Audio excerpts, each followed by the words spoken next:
Next on Newsmax Prime, a war of words within the GOP, not only among the candidates, but also pitting the party chair against the presidential frontrunner. And while the Republicans ratchet up their rhetoric on each other, do the numbers tell a different story? An RNC member insists that close not only counts for hand grenades and horseshoes, but also in the hunt for delegates. And you're hunting for answers, so I'll respond to some of your questions. Without question, you've come to the right place as Newsmax Prime starts right now.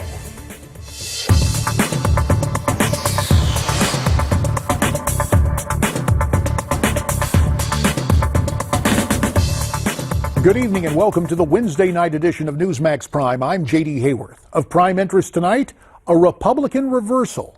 Less than 2 weeks ago, it looked as if Donald Trump and Reince Priebus had reconciled any differences between them. But tonight, the frontrunner and the RNC chair are again at odds. Miranda Kahn has more. J.D., those conversations about unifying the party seem like a distant memory, especially between Donald Trump and RNC Chairman Reince Priebus. After 2 days of Mr. Trump railing on the results from Colorado and calling the RNC, quote, a disgrace, Mr. Priebus seems to have run out of patience, tweeting this out late last night. Nomination process known for a year and beyond, it's a responsibility of the campaigns to understand it. Complaints now? Give us all a break. Trump supporters reacted strongly to that. That includes Trump national spokesperson Katrina Pearson. She doubled down on Trump's comments on the, quote, rigged system while defending their campaign earlier today. They changed the rules in August. Mr. Trump entered this race in June. The GOP chairman backed Marco Rubio, and they changed the rules in August. There was no vote in what was supposed to be a democratically electing process, and that was a problem. And I'm not quite sure why people don't understand that the rules are very important. And even if you know the rules, particularly in the state of Colorado, it wouldn't have mattered if Mr. Trump had 1,000 paid staff on the ground. They've pre-selected the delegates, exactly what Indiana is doing today. The system is rigged. Now, earlier today, veteran Republican operative and Trump supporter Roger Stone said that he backs a petition drive for Stop the Steal, saying delegates committed to Donald Trump should ink a loyalty pledge to ensure that they are not stolen by Ted Cruz or someone else at the upcoming convention. He went on to say failing to do so may hasten the end of the GOP. JD, back to you. Thanks, Miranda. For more on this story, we're pleased to be joined tonight by a great panel. First, right here beside me on the anchor desk, the former chief of staff for Congressman Walter B. Jones of North Carolina, Glen Downs. And from Newsmax, Washington, we welcome Penny Nance. Penny, the president of Concerned Women for America, also the author of the new book, Feisty and Feminine, a rallying cry for conservative women. Skyping in from the heartland, from Iowa, to be specific, the president and CEO of the Family Leader, Bob Vander Plaats. For purposes of full disclosure, we should note that Bob has endorsed Senator Ted Cruz. And via Skype from Southern California, the City of Angels, Los Angeles, it's the angelic political commentator, Michael Reagan. As always, you can find and follow Michael on Twitter, his handle, @ReaganWorld. Thanks to you all for your time here on Newsmax Prime. And our parent website, Newsmax.com, highlights a story first reported by the Washington Post, saying Ted Cruz could have enough delegates to deny Mr. Trump a second ballot win at the convention. So it's essential the frontrunner, Mr. Trump, get to 1237 on the first ballot. Bob Vander Plaats, do you see it that way? Well, we see that Ted Cruz has run a great campaign. He has stayed on message, he's been consistent, and he's had a great delegate strategy. He's understood the rules of the games from day one. Someone needs to get to 1237, either before Cleveland or at Cleveland. And so his campaign has executed the strategy exceptionally well. It looks like right now that I think a lot of people are saying, Ted Cruz is the odds-on favorite to be the nominee coming out of Cleveland. Michael Reagan, your take on what may happen in the convention on that first ballot? Well, I think, again, if indeed Trump does not get it on the first ballot, then Cruz probably gets it on the second ballot. That's what's going on here. And, Trump, is finding out it takes more than flying your big 757 plane into an area, having 20,000 people show up to applaud you, just relentlessly. It takes the ground game. And the reality of it is Donald Trump may know a lot about business, but Ted Cruz knows a lot about politics, and it's knowing a lot about politics and the ground game that wins the day. And that's exactly what's going on with Ted Cruz right now. I would agree with Ted Cruz. In California, wine is best served with cheese. All right, fair enough. Meantime, Randy Evans, who's a member of the RNC Rules Committee, appeared on MSNBC's Morning Joe this morning, explaining what he thought might happen at the convention with regard to Donald Trump and the delegates, and his numbers, or I guess we'd say getting within spitting distance, so to say, might be the key. Let's look and listen. If Donald Trump exceeds 1,100 votes, he will become the nominee, even though he may not have 1237. If he gets less than 1,000 delegates, then I think we're looking at a contested convention that could go on for many, many days. And one note on this, Mr. Evans will be on this program in just a few minutes, but Glen Downs, I'm interested, since you were a delegate to that 76 convention, if Mr. Trump gets to 1,100, will he be able to lock down the additional 100 plus he'll need for the nomination? Well, I don't think he's going to lock anything down with 1,100. Listen, the powers that be are it's anathema, the idea of Donald Trump as the nominee. So if he doesn't get those first ballot delegates, they're going to do whatever it takes to try to stop him from getting to be the nominee. And I think Ted Cruz is going to find out his path to the nomination is not going to be so smooth either. Well, let's turn to Penny Nance. You might remember, I was at the 76th convention. I know about this game and how it's played. And my Uncle Moon was, in fact, a delegate to that convention.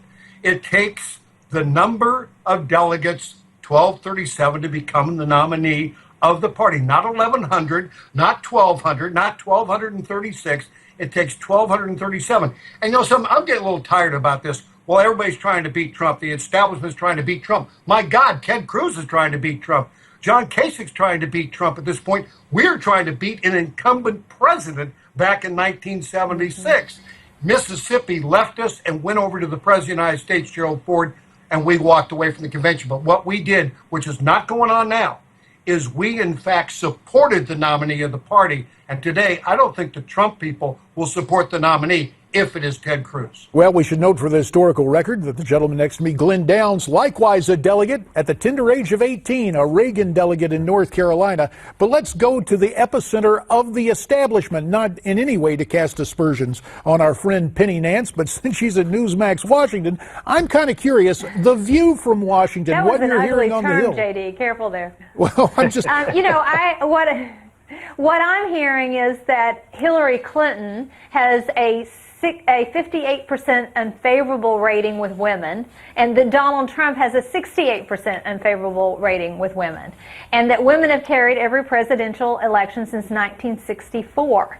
We have got to get past this talking over each other and actually lean in and have a conversation on the issues. And if the Republicans are going to carry women, they're going to have to get to this point. The question is, can that happen? If Donald Trump's the nominee, can he carry women? And so I think what you're seeing happening right now is people are asking themselves the electability question. And all of this great earned media that Donald Trump has enjoyed, and I understand why. He is fun to watch. But he'd never built out his ground game, and now it's biting him in the backside. And so he is either going to get serious, and I know he's brought in Paul Manafort, and he's supposed to save the day, but I don't know if, number one, he can rein in himself and become a more presidential figure, and number two, spend the money at this late date and the effort and the organizing to get it done. Well, Penny, you mentioned some...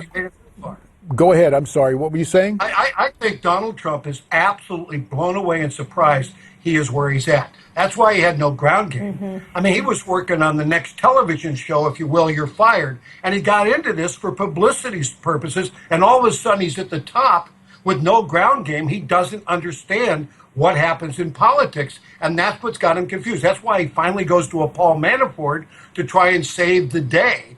But look what time he's going to him. He's going to him in the last moments of the campaign, not in the very first. If he'd been serious in the first part, he would have gone with Paul Manafort day one, not day 300. Well, it is worth noting for the record. JD, yes, go ahead, Penny. If I could, I think that it's more than just that. I think it's ego. He thought he didn't need it. He thought just sheer force of personality and all this, being the media darling, was going to be enough for him. And again, that gets back to really what Michael said, is he doesn't understand what happened. Well, look, all this talk, let me just intervene here for a second, because I sat down with Donald Trump at the outset of the campaign, and I appreciate the perspective you're bringing here, but I sat down and brought up that possibility, were you in this for publicity? And very sincerely, he said that was not his goal, that he was in this race for keeps. And I have to tell you, I came away from that interview with a very different perspective. Now, something else going on in terms of media and the long view, and dare we say, political and TV gossip. Apparently, Fox News host Megyn Kelly was spotted earlier today going into Trump Towers. Reporters said it appeared Ms. Kelly was incognito. Some sources said that she was even going to sit down with Donald Trump for lunch. What do you think's going on there, Glen Downs, trying to get the Donald back on her show on Fox? Well, obviously that's going to be of interest to her. And she's got this new show that they're talking about for the Fox broadcast network. So money and ratings and viewer eyeballs always make the difference. Bob Vander Plaats, with all the bright lights in big city, you're out in America's heartland. Is all this stuff just so much a distraction? It's steady as she goes for the Cruz campaign? Well, it is steady as she goes for the Cruz campaign. But, I mean, out in the heartland, what we're seeing is the front runner of the presidential Republican process who really doesn't have a clue about what's going on. I do agree with Penny that might be part ego. But I think when you take a look at the interview he did last night with Ivanka and Eric, saying they didn't know the process of how to even get registered to be a Republican so they could vote for their dad in New York. If this guy can't navigate the strategy of accumulating the delegates that are needed in Cleveland, he's going to be way in over his head when it comes to foreign policy, domestic policy, world affairs, those types of things. So I think you're starting to see a campaign that is not built to last, nor a guy that's ready to take the keys to the White House. I may have a little different interpretation on what went on in terms of the Trump kids and their dad, and I'll talk about that later in the program. Right now, we want to stress that all of you are staying here as we will continue the conversation in what has turned into a very eventful presidential campaign. We're also interested in your thoughts. You heard some strong opinions there. We'd like you to answer with your own perspective. Send me your comments. You can send them to newsmaxtv.com/comments, or if you use Twitter, our handle is @NewsmaxPrime. The conversation continues right after this.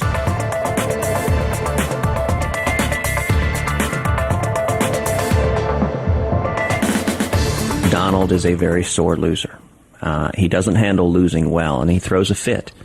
Donald is panicking. He is scared. Donald loves to call people a loser. Mm-hmm.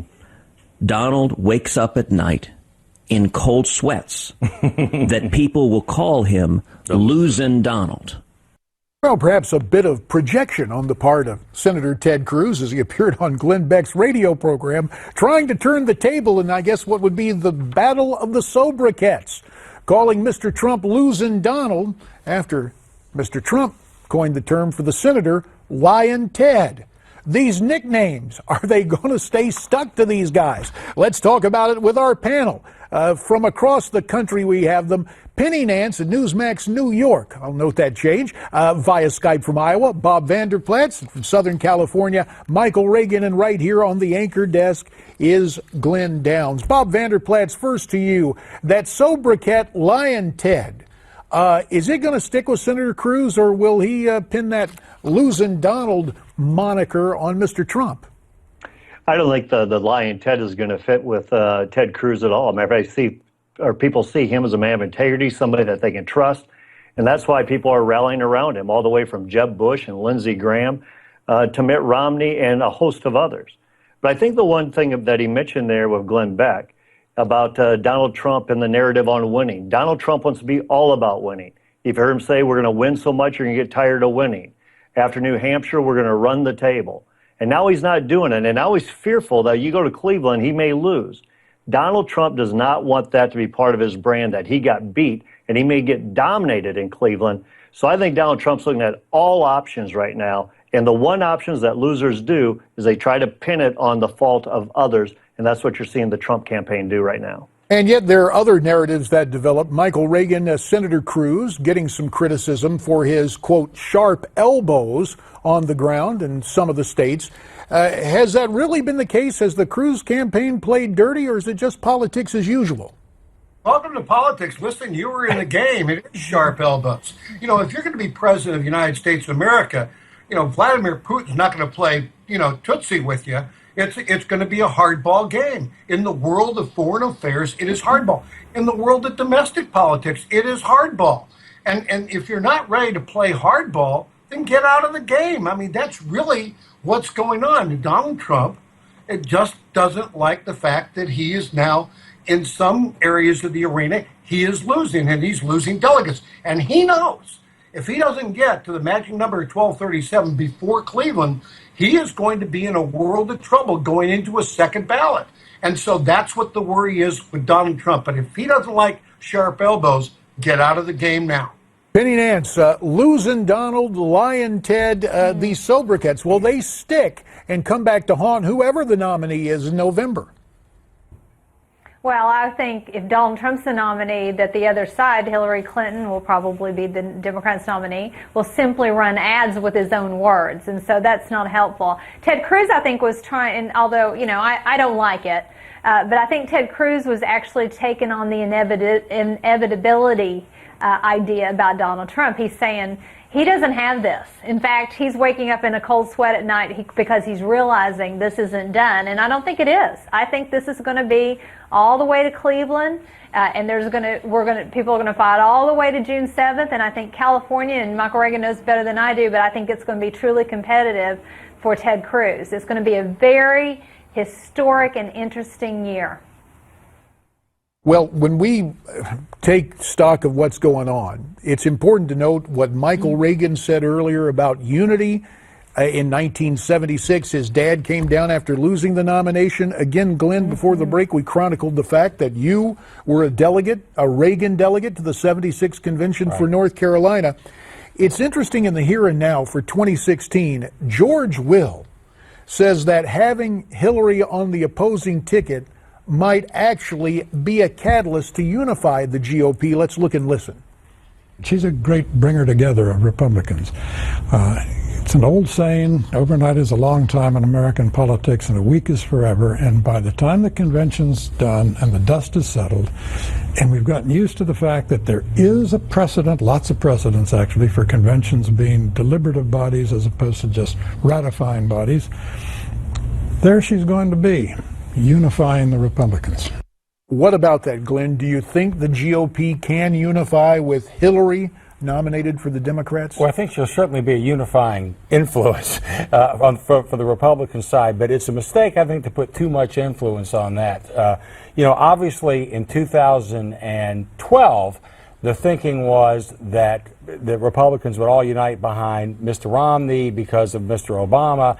And in fact, if Mr. Romney had gotten the same number of Republican votes that Mr. McCain had gotten in 2008, he'd be President Romney right now. So people are not going to automatically unify around the Republican nominee and come out in the numbers they need to just because they dislike their opponent.